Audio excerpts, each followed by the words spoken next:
Okay, it is time to answer some more questions. Okay, I appreciate all the questions that have been coming in, and I'm going to do my best to try and answer all of them. I do write all of them down. I'm not ignoring your questions, I promise. If I like your comment, then that means I'm going to address it in a second. So let's go ahead and get into it. So we're going to start off with GPA. GPA is not everything. GPA is important. There's a certain amount of intellect that is required for this profession.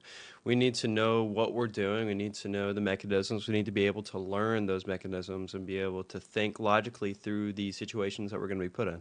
However, you can also pick up on that stuff from clinical experience, not just through GPA. So, GPA is not everything.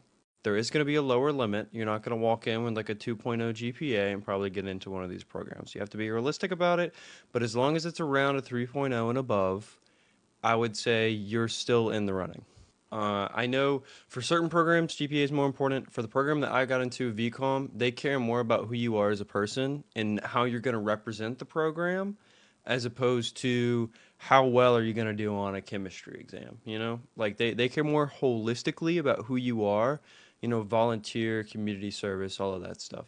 Shout out to VCOM. Of course, I might be a little bit biased as they took me in and let me go there, but I've been getting a few questions about the GRE. I actually took the MCAT, so I can't personally give you advice about the GRE as I'm not too familiar with the format and the criteria of it.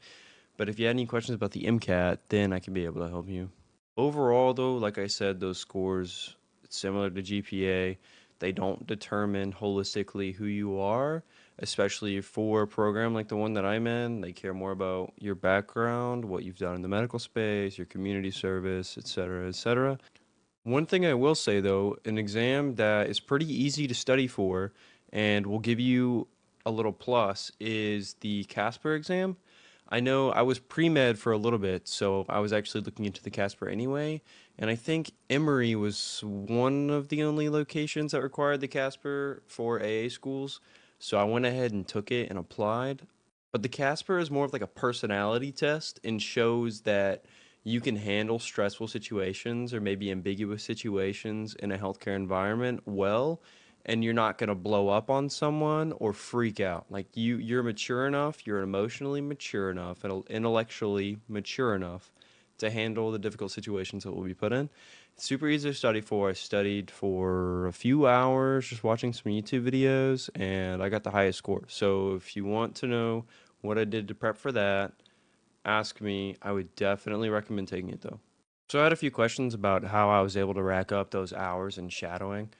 I got lucky in that I grew up in a small town and my mom and dad worked at that hospital, so I knew a good bit of people from the hospital already in the OR team.